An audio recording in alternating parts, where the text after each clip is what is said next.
when we were having dinner together last night, and I just want to say that our habit as we do these podcasts is to have dinner with whoever is going to be on the podcast with me the night before, and those are wonderful times of fellowship. You characterized your life as a trilogy. And so why don't you explain that to us and sort of walk us through that trilogy, and I will rudely interrupt you at points to highlight things and expand things. Yeah, I characterized the last 12 years as a trilogy. Prior to that, so born and raised in Pittsburgh, met Kim, my wife, in college, and we've been married for 41 years.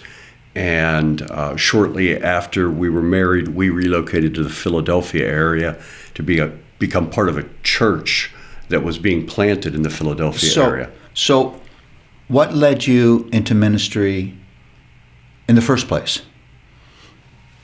I think that shortly after conversion, in the experience of sitting in church and watching the pastor preach each week, there was something that began to fascinate me. There was a question that began to present itself to me of something like, how does he do that? And then over time, that question kind of morphed into, I wonder if I'm supposed to do that.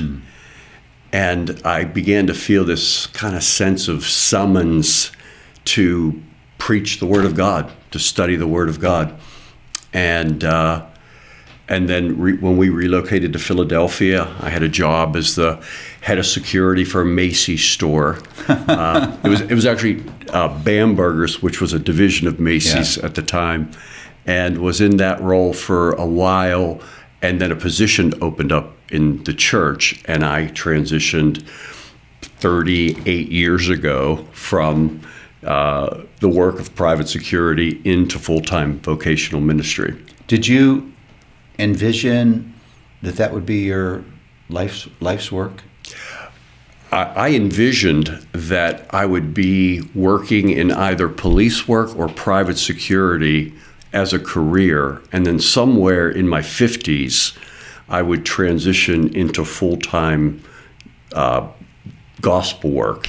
And so when at the age of 26, I arrived into ministry, I was utterly flabbergasted. I was flummoxed because like the one dream I had for my life was being satisfied at the age of 26. And I had no idea, what the script was that God had written from there. Yeah, I love these stories because I always think anybody who has been in ministry for 30, 40 years and looks back and says, I had this all planned, I know exactly what is just a liar. Because, there's somebody else writing this story and we're along for the ride.